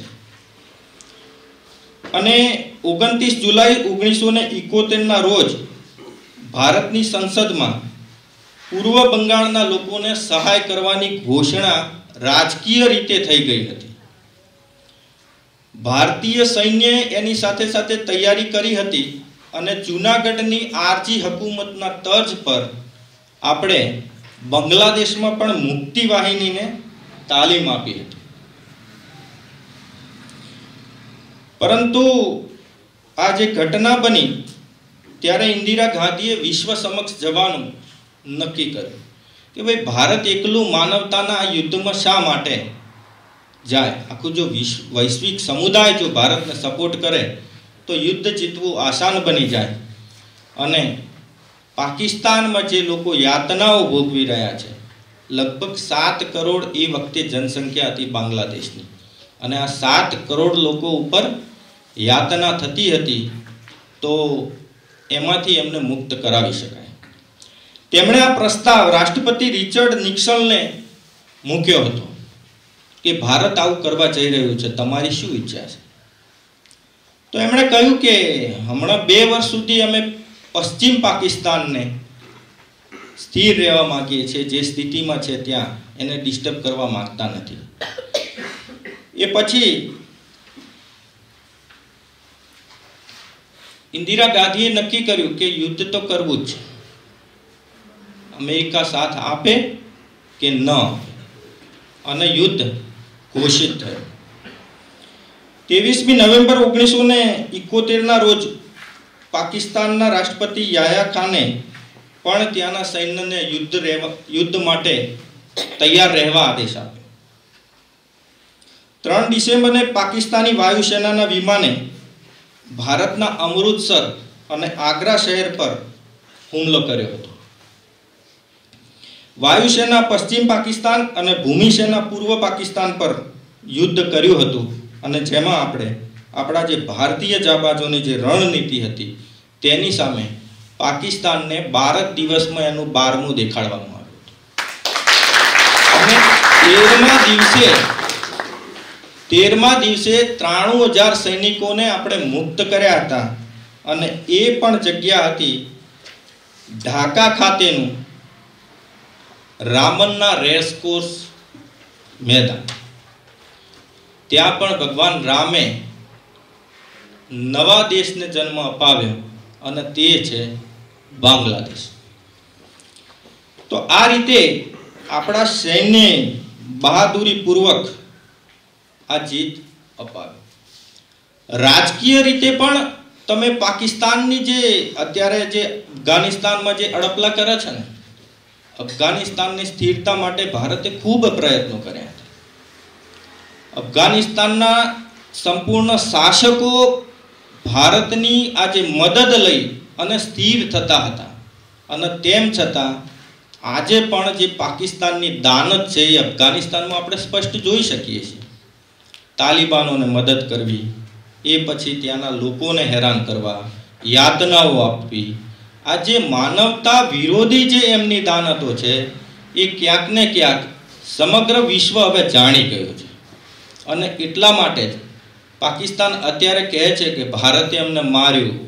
જ્યારે જોઈએ ને ત્યારે એ રાડો જ પાડતું કે અમારી ઉપર તો ભારતે હુમલો કરી દીધો, અમને માર્યા. વાસ્તવમાં એની જે અવળ ચંડાઈઓના કારણે ભારતે એને ઠપઠપાવવું પડે છે. જ્યારે પણ જરૂર પડી તોફાની છોકરું હોય તો એને સીધું કરવું પડે, અને એ કામ ભારત કરે છે. જે મુઝબિર રહેમાનની પાર્ટી હતી, પૂર્વી પાકિસ્તાન આવામી લીગ, એણે 169 બેઠકોમાંથી 167 બેઠકો જીતી હતી. પાકિસ્તાનની કુલ 313 બેઠકો હતી એ વખતે. એટલે કે સ્પષ્ટ બહુમતી સાથે આવેલા વ્યક્તિને પણ એમણે શાસન કરવા દીધું નથી. એટલે એક લોકશાહી દેશ તરીકે એને જીવવામાં કોઈ પણ રસ નથી. હંમેશા એમણે ત્યાંની પ્રજાને દબાવી, કચડાવી, અને એ સાથે સાથે એ લોકોને માનવતા નેવે મૂકીને કામ કરવાનું કામ પાકિસ્તાન આજે પણ કરી રહ્યું છે. તાજેતરમાં જ અમેરિકી સંસદમાં એક રિપોર્ટ પેશ થયો છે. એ રિપોર્ટમાં લખ્યું છે કે પ્રત્યેક મહિનામાં 1000 બહેનો ઉપર પાકિસ્તાનના સિંધ અને બલુચિસ્તાન પ્રાંતમાં દમન થાય છે. શારીરિક દમન, ધાર્મિક દમન, અને એ પછી તેનું ધર્માંતરણ. આ વાત પાકિસ્તાનના કોઠે પડી ગઈ. ત્યાંના જે લઘુમતી સમુદાયોને દમન કરી અને ધર્માંતરણ કરવું એ પાકિસ્તાનની નીતિ રહી છે. ત્યારે આવા લોકોને દંડથી જ શીખવી શકાય, એ આપણે સૌ જાણીએ છીએ. 1 કરોડ શરણાર્થીઓ જ્યારે ભારતના પશ્ચિમ બંગાળમાં શરણ લેવાનું નક્કી કર્યું, એ વખતે જ ઇન્દિરા ગાંધીને થયું હતું કે એક તો 35 કરોડ, એ વખતે આપણી જનસંખ્યા 35 કરોડ, 7 કરોડ બાંગ્લાદેશની, એ તમામને શરણ આપવું એ ખૂબ મુશ્કેલ કામ છે. એના કરતાં યુદ્ધ કરી અને એ લોકોને સ્વતંત્ર કરી દેવા એ સાચો રાહ છે. સાહેબ, મારે એક બીજી વાત કરવી છે કે ભારતનું મિત્ર છે રશિયા. તો રશિયામાં એક કોન્સેપ્ટ ચાલે છે, આર્મી ટુરિઝમ. 14 વર્ષનો છોકરો થાય અને એને સમજણ પડે કે હવે એ પ્રોજેક્ટ બનાવી શકશે, તો આર્મી ટુરિઝમની અંદર એ લોકો એમના ગ્રેજ્યુએશન કરતા યુવાનોને સૈન્યના નાના હથિયારો બનાવવાનો પ્રોજેક્ટ આપે છે. અને એ એના જે વાર્ષિક ઉત્સવ હોય એમાં રાષ્ટ્રપતિ પુતિન પોતે ઉપસ્થિત રહે છે. આ વાતની જાણ જ્યારે પ્રધાનમંત્રી નરેન્દ્રભાઈ મોદીને પણ થઈ, ત્યારે એમણે પણ આ કોન્સેપ્ટનો અભ્યાસ રશિયામાં કર્યો હતો. આજે પણ એનસીસી જેવા યુનિટો ભારતમાં ચાલે છે અને નવયુવાનોને ક્યાંક ને ક્યાંક જે આઝાદીના ખોટા નારા લગાવતા લોકોની માયાજાળમાં ફસાયા કરતા દેશભક્તિના સાચા રંગમાં રંગાય એ માટે આવા પ્રોજેક્ટ ચલાવવાની જરૂર છે. યુદ્ધના ઇતિહાસ વિશે તો કર્નલ સાહેબે ખૂબ મોટી અને જે એમને આખો અહેવાલ આપ્યો છે, એટલે હું હવે એ તરફ નહીં જાઉં. પરંતુ મારું સૌભાગ્ય છે કે આજે મને જે બોલવાની તક મળી છે, ત્યારે હું એવા 2 ભારતીય જવાનોની વાત કરવા માંગુ છું કે જેમણે જન્મતો જ્યાં સુધી જીવ હતો ત્યાં સુધી તો દેશની રક્ષા કરી, પરંતુ એમનો અમર આત્મા આજે પણ દેશની રક્ષા કરી રહ્યો છે. જ્યારે ભારતીય પ્રજા છે ને, એ જ્યારે માનવતા સામેના જે દુશ્મનો છે એમને હરાવ્યા છે, જે લોકોએ એમની પૂજા કરે છે. પ્રકૃતિ પૂજા ને એ તો આપણી સાથે રહ્યું જ છે, પરંતુ જે માણસે માનવતા સામે લડાઈ લડી છે તે લોકોની પણ એમના મંદિરો અને પૂજા આજે ભારતમાં થાય છે. હું વાત કરીશ અરુણાચલ પ્રદેશ. મહાવીર ચક્ર વિજેતા 62ના યુદ્ધના હીરો હતા જસવંતસિંહ રાવત, રાઇફલમેન, કે જેને બંકરવાલા બાબા તરીકે પણ ઓળખીએ છીએ. જેઓએ 17 નવેમ્બર 1962માં એકલવીર બની અને 72 કલાક સુધી ચીનના 300 જવાનો સામે યુદ્ધ લડ્યું હતું. એક તરફ ચીનના હથિયારબંધ આધુનિક શસ્ત્રો સાથેના જવાનો હતા, બીજી બાજુ રાઇફલમેન તેમના 2 જવાનો સાથે ચીનની સરહદ પર અરુણાચલ પ્રદેશનો જે તવાંગ ક્ષેત્ર છે ત્યાં આગળ યુદ્ધ લડ્યા હતા. અને તેમને સ્થાનિક 2 બહેનોએ મદદ કરી હતી, સેલા અને નૂરા. આ સેલા અને નૂરાએ જસવંતસિંહને જે મદદ કરી, એમને રાશન પહોંચાડ્યું, ભોજન પહોંચાડ્યું. એટલું જ નહીં, જે ચીની સૈનિકોના જે મૃત શરીર પડ્યા હતા એમની પાસેથી હથિયારો ઝૂંટવી અને હથિયારો પહોંચાડવાનું કામ સેલા અને નૂરાએ કર્યું. તો એક નાગરિક ધર્મ શું હોવો જોઈએ એ આપણને જો આ 2 બહેનો શીખવાડતી હોય તો આપણે તો આજે ભણેલા ગણેલા યુવાનો છે, આપણે ભટકવું ન જોઈએ. સેલા અને નૂરાની આ મદદના કારણે જસવંતસિંહ તેમની જે બોર્ડર હતી ત્યાંથી 300 ચીનીઓએ ભાગવો પડ્યો હતો. એટલી કુશળ વ્યૂહરચના કરી હતી કે એમણે દરેક ચોટી ઉપર જે રાઇફલો ગોઠવી દીધી હતી અને ચીની સૈનિકોને એવું લાગ્યું કે આ 3-4 જણ નહીં, પરંતુ અહીંયા લગભગ 100 થી 150ની સંખ્યામાં જે હથિયારબંધ જવાનો આપણી સામે લડી રહ્યા છે. વાસ્તવમાં જસવંતસિંહ રાવત એકલા જ લડતા હતા. પ્રથમ 24 કલાકમાં જ તેમના 2 સાથીઓ શહીદ થઈ ગયા હતા અને ત્રીજે દિવસે કદાચ આ 2 બહેનો પણ નહોતી રહી અને 72 કલાકનું આ જે યુદ્ધ લડાયું એ પછી કહેવાય છે કે જસવંતસિંહે એવા ચમત્કાર આપ્યા કે ત્યાંના લોકોએ જસવંતસિંહનું મંદિર બનાવ્યું છે. આજે પણ જો તમારે તવાંગ ક્ષેત્રમાં જવાનું થાય તો ચોક્કસ જસવંતસિંહનું જે મંદિર છે ત્યાં આ જવાનને તમે માથું ટેકવજો, કારણ કે આજે પણ સેના તેમને પગાર ચૂકવે છે. કદાચ મને ખ્યાલ છે ત્યાં સુધી તેમને કેપ્ટન સુધીનું બઢતી પણ આપવામાં આવી હતી અને નિયમિત રીતે તેમના બૂટને પોલિશ થઈ જાય છે, તેમના કપડાં ઇસ્ત્રી થઈ જાય છે અને આ બધું જ એક અમર આત્મા માટે થાય છે. દેશ માટે જીવતા જીવતો જેણે કામ કર્યું છે પણ આજે પણ એમના પરચા એ સીમાડા ઉપર છે. આવી જ બીજી વાત છે નાથુલા પહાડી પર હરભજનસિંહ બાગા પંજાબ રેજિમેન્ટના 4/10/1968 ઘોડા પર રાશન અને રસાલો હથિયારોનો જથ્થો લઈને જતા હરભજનસિંહ ઊંડી ખીણમાં પડી જાય છે અને આ દુર્ઘટનામાં તેઓ ઊંડી ખીણમાં હોવાથી ભારતીય સેનાને તેમનો જે પાર્થિવ દેહ મળતો નથી. 2 દિવસ પછી 6 ઓક્ટોબર 1968 તેમના જ જે સાથી રાઇફલમેન હોય છે એમને સ્વપ્નમાં આવીને હરભજનસિંહ કહે છે કે ભાઈ હું 2 કિલોમીટર દૂર મારો પાર્થિવ દેહ પડેલો છે અને આ પાર્થિવ દેહ આ નદીના કિનારે છે અને મારી એવી ઈચ્છા છે કે મારી સમાધિ અહીંયા જ થાય.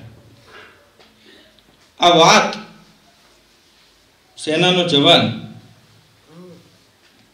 જ્યારે પોતાના કેપ્ટનને કહે છે ત્યારે શોધખોળ કરવામાં આવે છે અને ખરેખર એ ઘટના સત્ય બને છે અને આજે એમનું પણ નાથુલા પહાડી પર મંદિર છે અને ત્યાં લોકો માનતા પણ માને છે અને ક્યાંક જે સેનાના જવાનોને ચમત્કારો પણ થાય છે. નિયમિત રીતે એમની કપડાને ઇસ્ત્રી કરીને ત્યાં મૂકવામાં આવે તો કરચલી પડી જવી અને એમનો પગાર પણ સેના એમના શહીદ થયા પછી પણ ચૂકવતી રહી છે. આ 2 ઘટના છે. હવેની વાત છે ત્રીજી એક ઘટના, એ આપણા ઉત્તર ગુજરાતની છે. ઉત્તર ગુજરાતમાં બનાસકાંઠાના લીંબાળા ગામમાં રણછોડ પગી નામનું એક વ્યક્તિત્વ થઈ ગયું. એમના ઘરની મેં મુલાકાત કરી છે અને કદાચ હું ન ભૂલતો હોઉં તો 962 નંબરની ચોકી પર એમની પ્રતિમા લગાવેલી છે ભારત પાકિસ્તાન સીમા પર. કોઈ દિવસ મુલાકાત કરવાની થાય તો કરજો. રણછોડ પગી અને સર માણેકશા આ બંને વચ્ચે એવી ગાઢ મિત્રતા હતી કે એક દિવસ જ્યારે શ્યામ માણેકશા એ એમના અંતિમ શ્વાસ તરફ હોય છે ત્યારે એમને ઈચ્છા થાય છે કે મારે રણછોડ પગીને મળવું જોઈએ. 1962ના યુદ્ધમાં રણછોડ પગીએ ભારતીય સેનાની દોરવણી કરી હતી અને એમાં પણ પાકિસ્તાનને આપણે ધૂળ ચટાડ્યું હતું.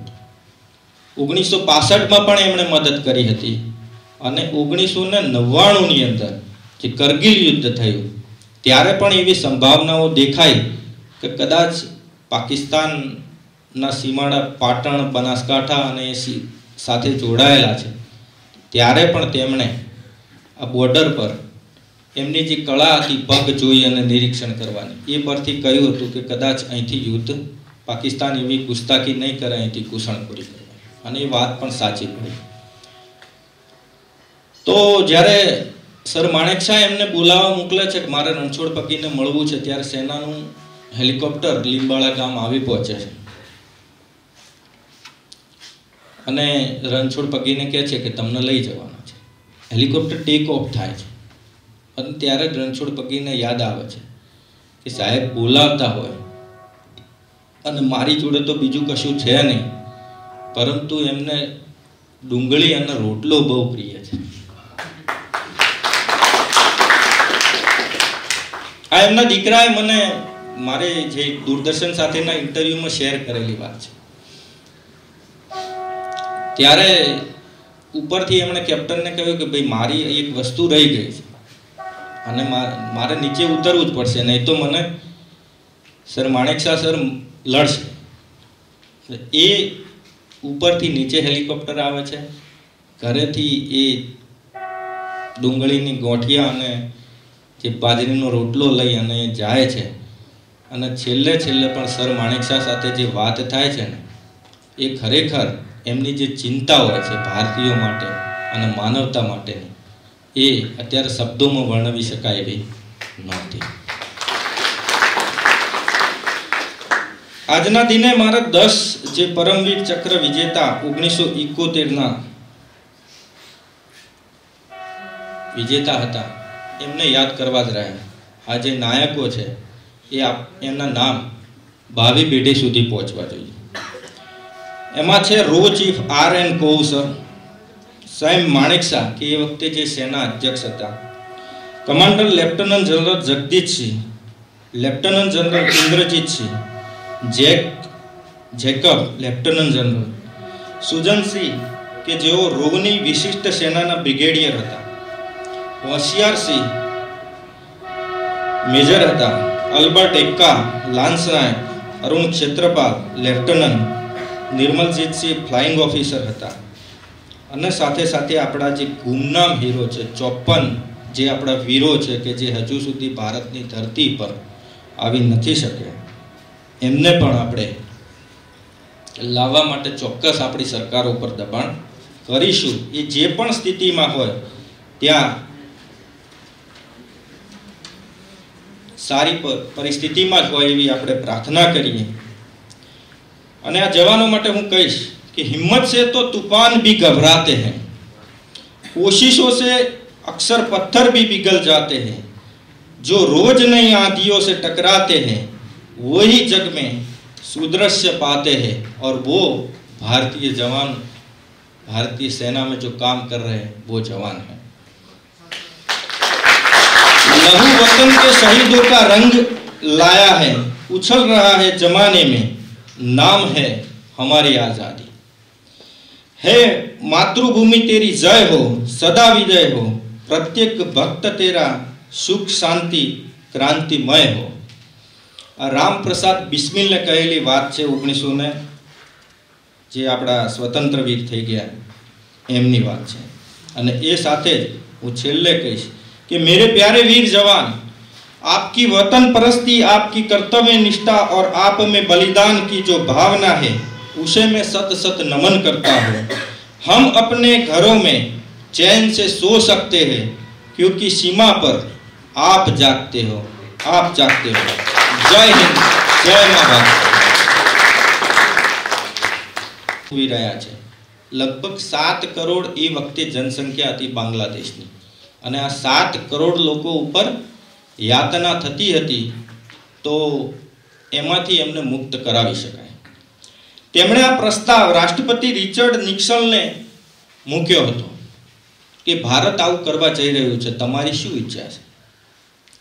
તો એમણે કહ્યું કે હમણાં 2 વર્ષ સુધી અમે પશ્ચિમ પાકિસ્તાનને સ્થિર રહેવા માંગીએ છીએ, જે સ્થિતિમાં છે ત્યાં એને ડિસ્ટર્બ કરવા માંગતા નથી. એ પછી ઇન્દિરા ગાંધીએ નક્કી કર્યું કે યુદ્ધ તો કરવું જ છે, અમેરિકા સાથ આપે કે ન આપે, અને યુદ્ધ ઘોષિત થયું. 23મી નવેમ્બર 1971ના રોજ પાકિસ્તાનના રાષ્ટ્રપતિ યાહ્યા ખાને પણ ત્યાંના સૈન્યને યુદ્ધ માટે તૈયાર રહેવા આદેશ આપ્યો. 3 ડિસેમ્બરને પાકિસ્તાની વાયુસેનાના વિમાને ભારતના અમૃતસર અને આગ્રા શહેર પર હુમલો કર્યો હતો.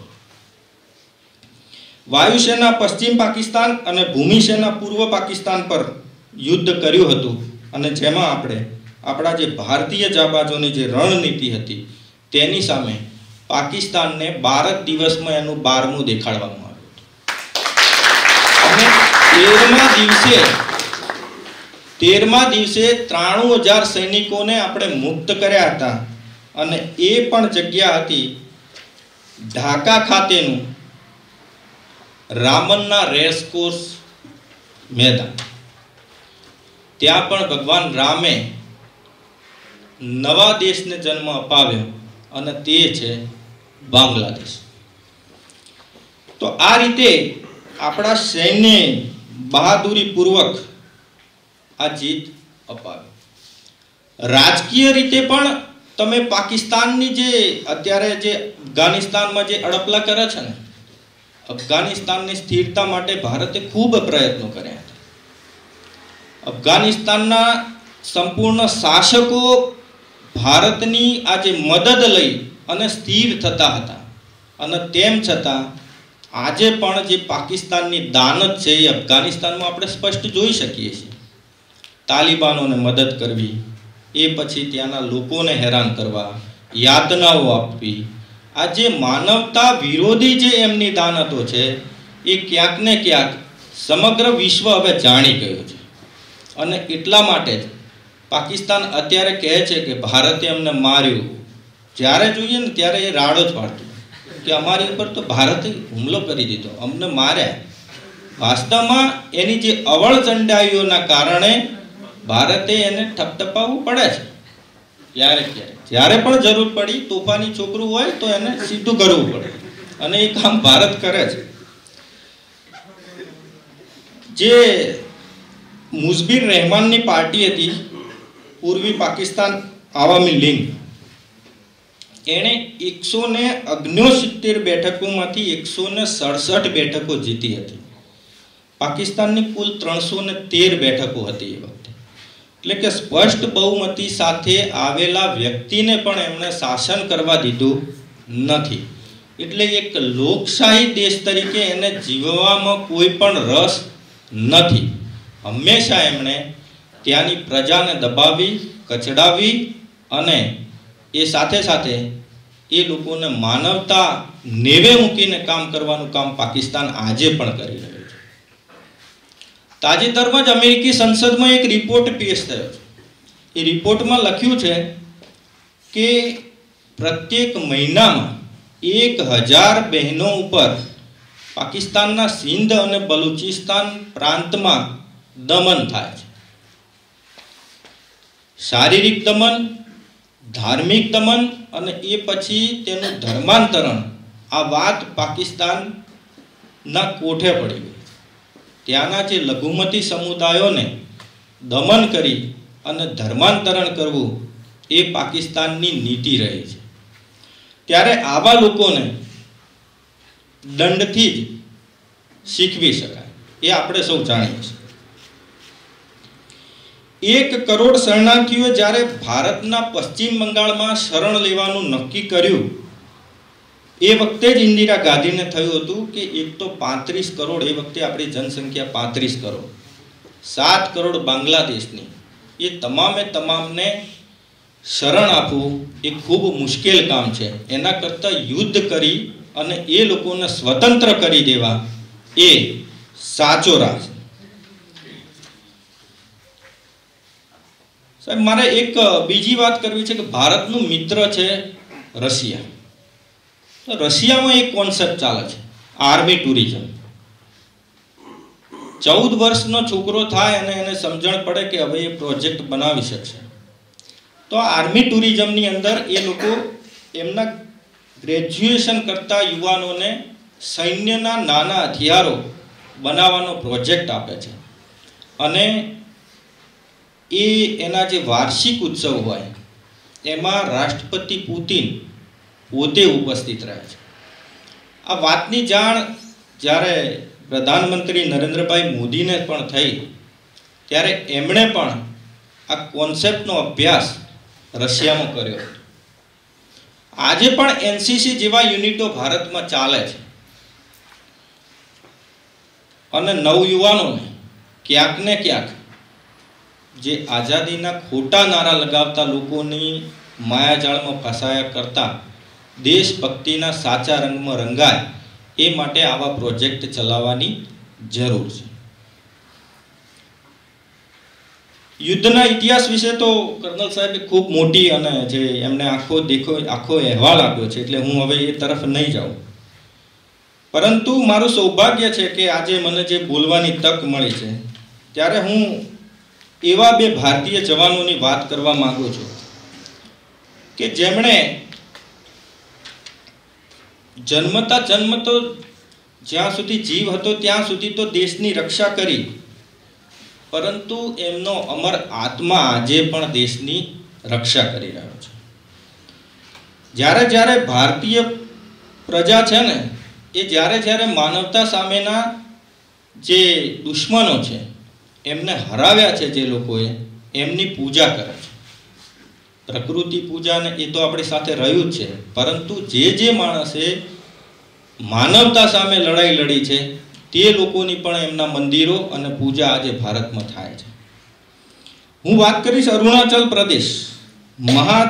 મહાવીર ચક્ર વિજેતા 62ના યુદ્ધના હીરો હતા જસવંતસિંહ રાવત, રાઇફલમેન, કે જેને બંકરવાલા બાબા તરીકે પણ ઓળખીએ છીએ.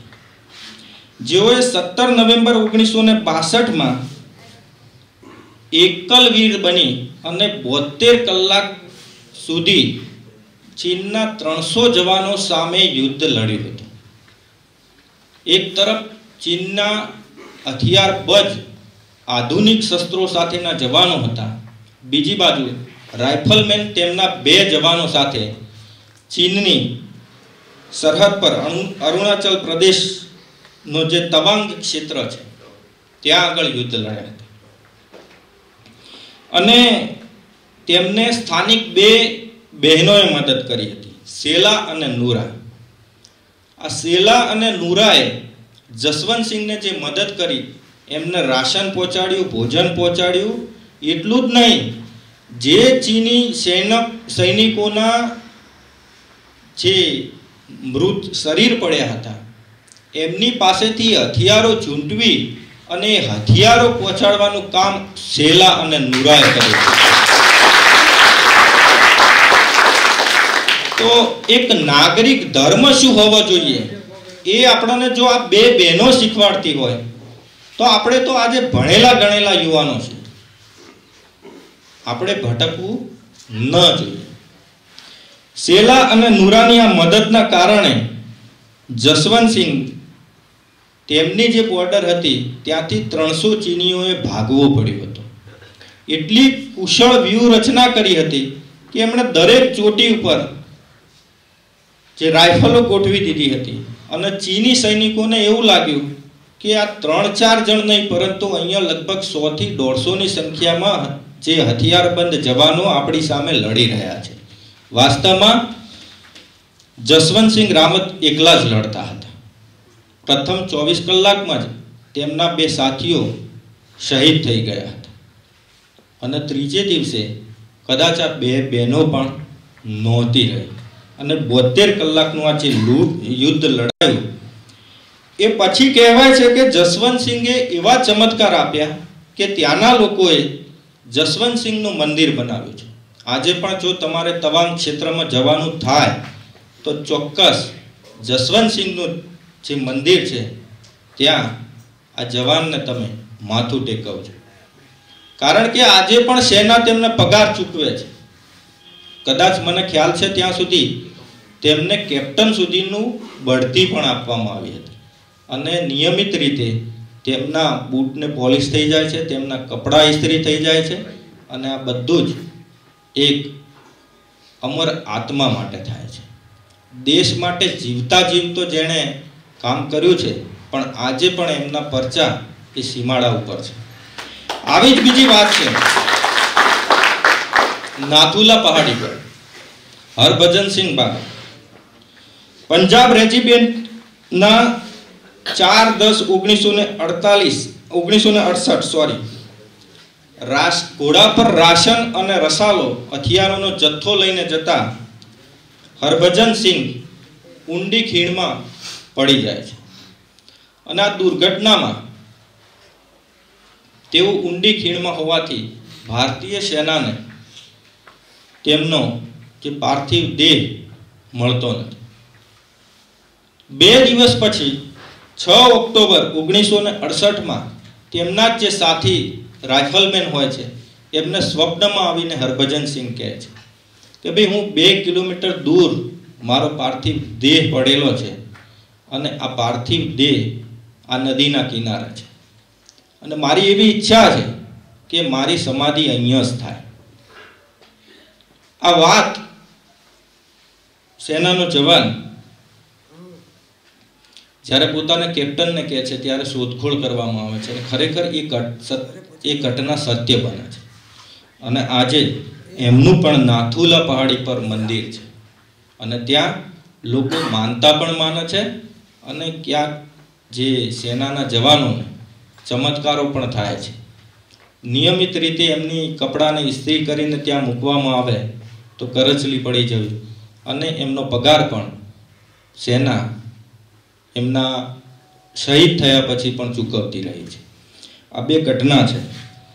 હવેની વાત છે ત્રીજી એક ઘટના, એ આપણા ઉત્તર ગુજરાતની જ છે.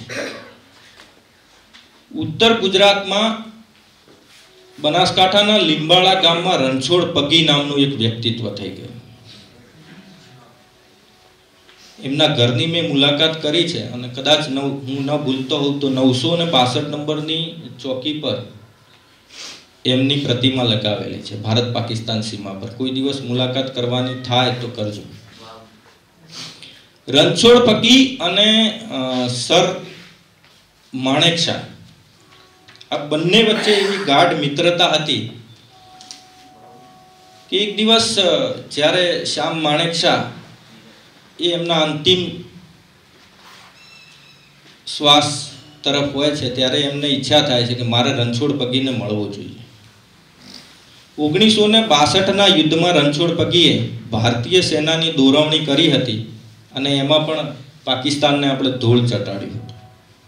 1965માં પણ એમણે મદદ કરી હતી અને 1999ની અંદર જે કરગિલ યુદ્ધ થયું ત્યારે પણ એવી સંભાવનાઓ દેખાઈ કે કદાચ પાકિસ્તાનના સીમાડા પાટણ, બનાસકાંઠા અને સાથે જોડાયેલા છે ત્યારે પણ તેમણે આ બોર્ડર પર એમની જે કળા હતી પગ જોઈ અને નિરીક્ષણ કરવાની એ પરથી કહ્યું હતું કે કદાચ અહીંથી યુદ્ધ પાકિસ્તાન એવી ગુસ્તાખી નહીં કરે, અહીંથી ઘૂસણખોરી કરે અને એ વાત પણ સાચી પડી.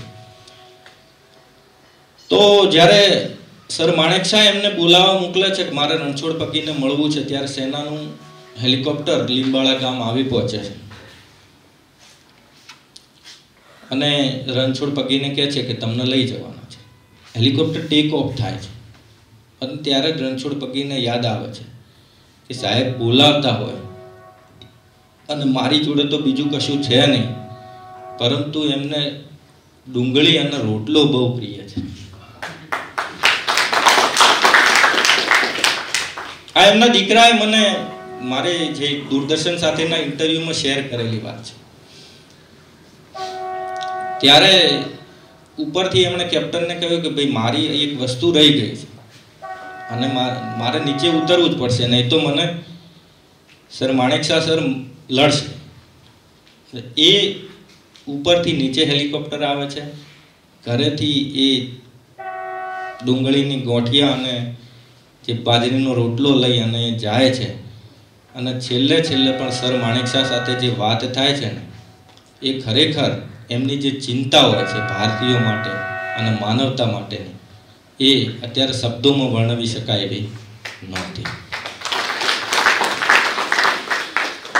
આજના દિને મારે 10 જે પરમવીર ચક્ર વિજેતા 1971ના વિજેતા હતા એમને યાદ કરવા જ રહ્યા. આ જે નાયકો છે એ એમના નામ ભાવિ પેઢી સુધી પહોંચવા જોઈએ. એમાં છે રો ચીફ R.N. કોવસર, સાહેબ માણેકશા કે એ વખતે જે સેના અધ્યક્ષ હતા, commander lieutenant general Jagdish Singh, lieutenant general Indrajit Singh, Jacob lieutenant general, Sujan Singh કે જેઓ રોગની વિશિષ્ટ સેનાના બ્રિગેડિયર હતા, હોશિયારસિંહ મેજર હતા, અલ્બર્ટ એક્કા લાન્સ નાયક, Arun Khetrapal lieutenant, નિર્મલજીતસિંહ flying officer હતા, અને સાથે સાથે આપણા જે ગુમનામ હીરો છે 54 જે આપણા વીરો છે કે જે હજુ સુધી ભારતની ધરતી પર આવી નથી શકે, એમને પણ આપણે લાવવા માટે ચોક્કસ આપણી સરકાર ઉપર દબાણ કરીશું. એ જે પણ સ્થિતિમાં હોય ત્યાં સારી પરિસ્થિતિમાં જ હોય એવી આપણે પ્રાર્થના કરીએ. અને આ જવાનો માટે હું કહીશ कि हिम्मत से तो तूफान भी घबराते हैं, कोशिशों से अक्सर पत्थर भी पिघल जाते हैं, जो रोज नई आंधियों से टकराते हैं वही जग में सुदृश्य पाते हैं, और वो भारतीय जवान, भारतीय सेना में जो काम कर रहे हैं वो जवान हैं. लहू वतन के शहीदों का रंग लाया है, उछल रहा है जमाने में, नाम है हमारी आजादी. है मातृभूमि तेरी जय हो, सदा विजय हो, प्रत्येक भक्त तेरा सुख शांति क्रांतिमय हो. राम प्रसाद बिस्मिल ने कहेली बात है 1900 ने जे आपड़ा स्वतंत्र वीर थई गया एमनी बात है. अने ए साथे हूँ छेल्ले कहीश कि मेरे प्यारे वीर जवान, आपकी वतन परस्ती, आपकी कर्तव्य निष्ठा और आप में बलिदान की जो भावना है उसे मैं सत सत नमन करता हूँ. हम अपने घरों में चैन से सो सकते हैं क्योंकि सीमा पर आप जागते हो, आप जागते हो. जय हिंद, जय मां भारत. सेला नुरा અને અન્ય કેટલાય અમારા જેવા યુવાનોમાં અમે પણ એમની જોડેથી શીખ્યા છીએ અને હજી પણ કેટલાય જે કોલેજ કાળના યુવાનો છે એમનામાં દેશભક્તિ જગાડનાર માનનીય લક્ષ્મણભાઈ ભૂતળિયા સાહેબનું પણ સીમા જન કલ્યાણ સમિતિ પાટણનગર એમનું સન્માન કરવા ઈચ્છે છે. આજના દિવસે પણ તેઓ કેડેટ્સને લઈને અહીંયા ઉપસ્થિત રહ્યા છે અને આ જ રીતે તેઓ યુવાનોમાં દેશભક્તિની ભાવના જગાડતા રહે એવી અભ્યર્થના સાથે સીમા જન કલ્યાણ સમિતિ એમનું સન્માન કરવા માંગે છે. તો સાહેબને વિનંતી કે અહીંયા સ્ટેજ ઉપર આવી અને નિરંજનભાઈ પટેલના હસ્તે તેઓ ભારત માતાનો ફોટો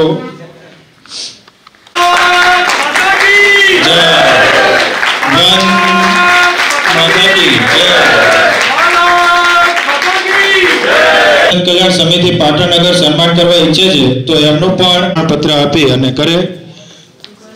ભારત માતા કી. આ કાર્યક્રમમાં પધારેલા મહાનુભાવો લેફ્ટનન્ટ કર્નલ ડીપી સિંહજી, માનनीय पूर्व जिला संचालक जी भानुभाई सोनी, नगर संचालक जी निरंजन भाई पटेल, मनीष भाई doctor Manish bhai Ramavat, superintendent Dharpur medical college, Bharat bhai Chaudhary, Navgan भाई ठाकुर અને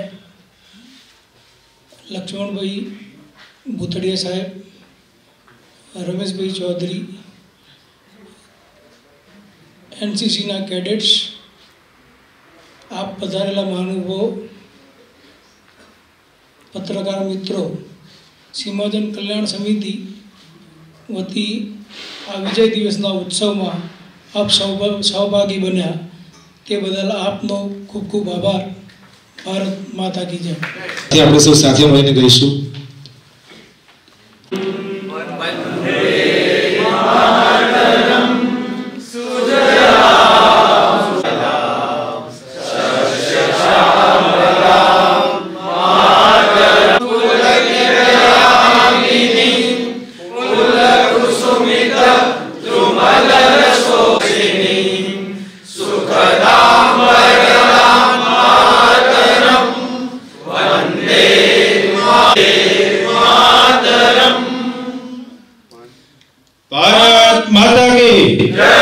आप सबનો खूब खूब आभार. सुख शांति कांतिमय. हाँ.